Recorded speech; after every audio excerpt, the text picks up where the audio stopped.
6 semaines après l'évasion de Jason Bourne de Russie, Ezra Kramer, directeur de la CIA, rencontre Mark Turso, superviseur de l'opération Outcom, un autre programme secret du gouvernement, pour discuter d'une fuite potentielle de la part d'un journaliste londonien, Simon Ross.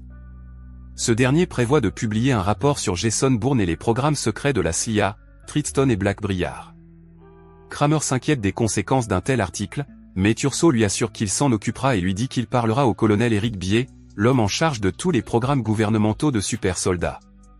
Pendant ce temps, dans la nature sauvage de l'Alaska, Aaron Cross, un agent de l'opération Outcom étiqueté numéro 5, est affecté à un exercice en guise de punition pour avoir déserté.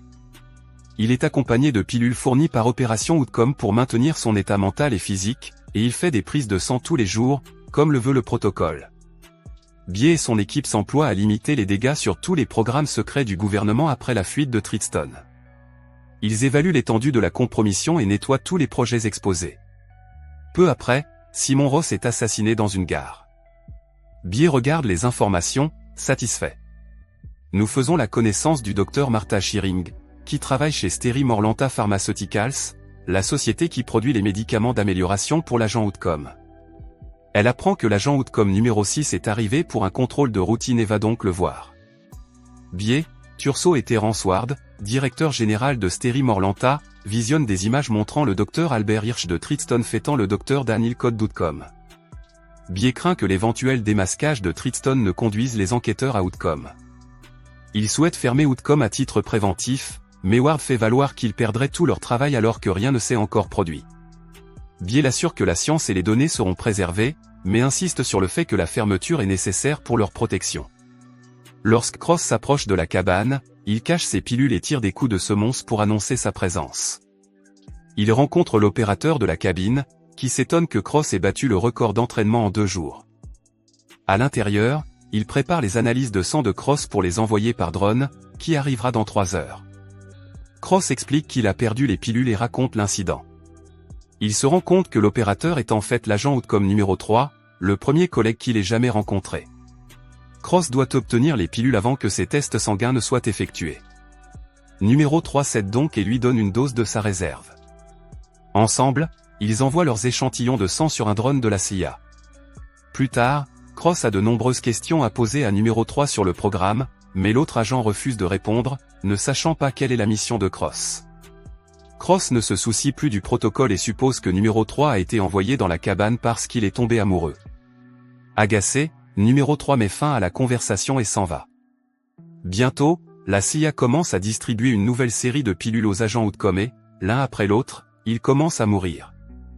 Le lendemain, à la cabane, Cross entend le bruit d'un drone et se demande si numéro 3 attend un réapprovisionnement, mais ce n'est pas le cas. Les 2 hommes s'inquiètent immédiatement. Cross décide d'enquêter quand, soudain, une fusée détruit la cabane, tuant numéro 3. Cross s'enfuit alors que le drone passe au-dessus de sa tête. Les opérateurs jurent qu'ils ont vu un autre signal sur la carte et tentent de déterminer s'il s'agit d'une anomalie. Pendant ce temps, Cross se déplace à toute vitesse. Il escalade une montagne et utilise un engin en papier d'aluminium pour verrouiller le traceur GPS implanté dans sa cuisse, cachant ainsi sa position au drone. Il assemble ensuite un fusil de sniper. Lorsque le drone revient, il tire et réussit à l'atteindre, laissant les opérateurs perplexes. Cross retourne sur le site de la cabane, mais toutes les pilules ont été détruites. Bier est alerté de l'incident du drone. Il prévoit d'envoyer un autre drone après que son équipe ait confirmé que le signal appartenait à Aaron Cross. Pendant ce temps, Cross prend des provisions dans un hangar et tend un piège dans la neige. Bier surveille le drone de contrôle lorsque le signal réapparaît. Les pilotes le repèrent. Il s'agit de Cross, qui est en train de retirer le traceur GPS de sa cuisse. Cross met son plan à exécution. Il simule une blessure dans la neige pour attirer une meute de loups vers sa position. Lorsque le grand alpha s'approche, Cross fait semblant d'être effrayé pour l'attirer plus près. Il maîtrise ensuite le loup grâce à sa force. Il glisse le traceur dans la gueule du loup au moment où le drone s'apprête à tirer, puis s'élance en courant. Le missile touche le loup et tout le monde à la base pense que Cross a été tué. Bier se souvient d'avoir travaillé en étroite collaboration avec Cross lorsqu'il faisait partie des opérations secrètes de la CIA. Cross avait fait le sale boulot pour Bier. Mais aujourd'hui, tout cela n'a plus d'importance, Cross est présumé mort. À Steri Morlanta, le docteur Foy semble faire une dépression mentale alors qu'il est à son poste de travail. Sans dire un mot, il pénètre dans une zone protégée où travaille l'enquêteur en chef d'Outcom, le docteur Dan Hillcott. Foy verrouille les portes à l'aide d'un cadenas, tire soudain sur Hillcott et commence à tuer les autres scientifiques présents. Le docteur Martha Shearing déclenche l'alarme et se cache. Les agents de sécurité finissent par arriver. Foy, ne voyant pas d'issue, retourne l'arme contre lui, laissant Shearing comme seule survivante. Pendant ce temps, Cross se rend à Chicago, où il retrouve sa cachette d'argent et de documents. Réalisant qu'il est à court de pilules, il retrouve le docteur Shearing, ayant appris qu'elle avait survécu à l'attaque. Chez elle, 4 agents fédéraux, dont le docteur Doe et l'agent Hooper, arrivent pour l'interroger après qu'elle a acheté un billet d'avion. Doe prétend être là pour la conseiller, mais insiste pour savoir si elle a parlé à quelqu'un. À ce moment-là, l'agent Hooper revient, une arme à la main. Alors que Shearing s'assoit, Doe et Hooper tentent soudain de la forcer à tenir l'arme et à se suicider. À ce moment-là, Cross fait irruption, les attaque et tue Hooper. 2 autres assassins déguisés en agents entrent dans la maison et le chaos s'installe. Cross s'échappe vers le sous-sol. Un assassin le suit, tandis que Doe et l'autre cherchent Shearing. Cross tend une embuscade à l'assassin et le bête au sous-sol. Doe cherche Shearing à l'étage supérieur, tandis que le second assassin se dirige vers le sous-sol. Mais Cross monte au 3e étage et tire sur Doe, le tuant. Cross s'approche de Shearing, terrifié, qui le reconnaît. Il lui demande de suivre ses instructions si elle veut vivre. Elle tire des coups de feu pour attirer le dernier tueur dans les escaliers, où Cross le tue depuis le sous-sol. Il demande des pilules à Shearing, mais elle est trop secouée pour comprendre. Sachant que d'autres agents arrivent, Cross gaze toute la maison et les deux s'enfuient dans les bois pendant que le bâtiment brûle. Il vole une voiture et Cross lui donne le faux nom de June. Pendant qu'ils conduisent, Shearing se demande ce qui se passe, mais Cross est convaincu qu'elle en sait plus qu'elle ne le laisse entendre. Il exige les pilules, refusant de croire qu'elle en a. Accablé, Shearing demande à sortir de la voiture. Cross s'arrête et insiste sur le fait qu'elle doit avoir un plan, énumérant ses options, qui se terminent toutes par son élimination. Il se calme et révèle que le laboratoire Steri de Morlanta se trouve en fait aux Philippines. Cross commence à désespérer, croyant que sans ces pilules, il se dégradera rapidement. Mais Shearing révèle que le programme a déjà utilisé un virus pour rendre ses améliorations physiques permanentes, ce qui signifie qu'il n'a plus besoin des pilules physiques, vertes. Cross demande alors s'il est possible de faire de même avec les pilules d'amélioration cognitive, bleues. Shearing répond qu'en théorie, c'est possible. Déterminé, Cross décide de se rendre aux Philippines pour y parvenir. Au siège de la CIA, Bie est déconcerté par l'échec de la tentative d'assassinat. Il ne comprend pas comment Shearing a pu tuer les agents et s'échapper. Il décide de mettre en place une cellule de crise pour la retrouver. Cross et Shearing arrivent dans un hôtel aux Philippines. Il lui dit de ne contacter personne car toute personne qu'elle contactera deviendra à son tour une cible. Il lui donne une fausse carte d'identité. Elle se demande pourquoi il est si important pour lui de rester caché. Cross lui explique qu'il a été témoin de l'effondrement cognitif d'une personne qui a cessé de prendre des pilules bleues. Il ne survivrait pas si cela lui arrivait. Pendant ce temps, Cross fabrique le faux passeport de Shearing et tous deux passent sans encombre les contrôles de sécurité de l'aéroport.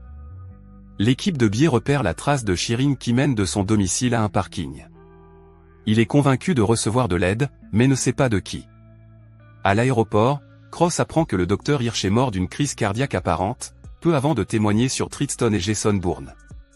Cross et Shearing embarquent immédiatement pour Manille.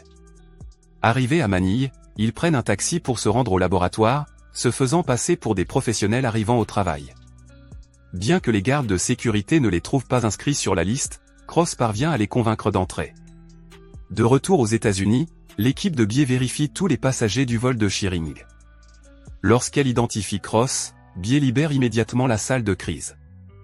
L'équipe commence à réfléchir aux raisons de la présence de Cross et de Shearing au laboratoire.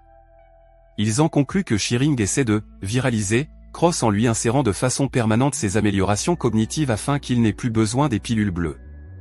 Pendant ce temps, Shearing et Cross se préparent à la procédure. Bie contacte le directeur de l'usine, qui confirme avoir vu les deux médecins entrer et a déjà envoyé des hommes pour les contrôler. Cross tire des coups de feu pour semer la panique et profite de la confusion pour les aider à s'échapper. Le directeur de l'établissement les voit et tente de riposter, mais Cross l'assomme avant de se fondre dans la foule.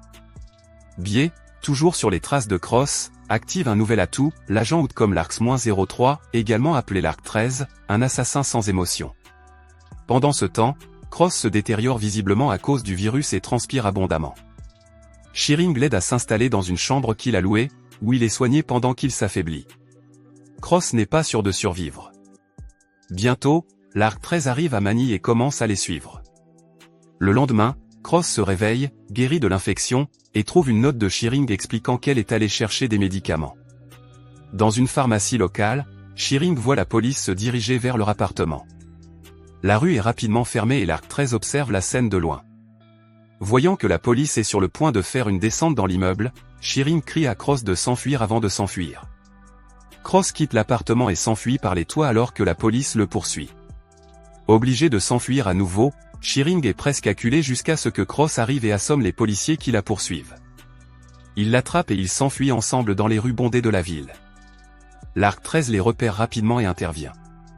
Cross donne son sac à dos à Shearing et lui dit de continuer à marcher. Il vole ensuite une moto, la rattrape et s'enfuit avec elle. L'ARC-13 vole une voiture de police et se joint à la poursuite, avec d'autres policiers à moto. L'ARC-13 tente de percuter un bus public, ce qui fait presque tomber Shearing de sa moto. Cross la sauve à temps. L'ARC-13 percute la voiture de police, mais s'empare immédiatement d'une moto voisine pour continuer la poursuite, avec d'autres policiers non loin derrière. L'ARC-13 met en fuite les policiers qui le poursuivent et rattrape Cross. Il ouvre le feu et touche Cross à la jambe. Malgré sa blessure, Cross fait le tour et tire sur l'ARC-13 à l'épaule, le faisant tomber. Bien qu'affaibli et blessé, Cross continue d'avancer avec Shearing. Mais l'ARC-13 le rattrape une dernière fois. Cross commence à perdre connaissance, mais Shearing renverse l'ARC-13 contre un mur et Cross et elle tombent du vélo. Elles sont secourues par un pêcheur local et s'échappent en bateau. Pendant ce temps, Biais et son équipe perdent la trace de Cross et de Shearing. Ils examinent les images de la chambre d'hôtel de Cross et découvrent un message en morse les désignant. À New York, Noah Vozan, le superviseur de Black-Briar, ment au Sénat. Il prétend que Black-Briar a été créé uniquement pour traquer Jason Bourne et accuse la directrice adjointe Pamela Landy de trahison pour avoir aidé Bourne et divulgué à la presse les dossiers classifiés de Tristan. Pendant ce temps, sur le bateau qui quitte Manille, Cross commence à se remettre de ses blessures par balle. Shearing et lui étudient une carte et discutent de la direction à prendre.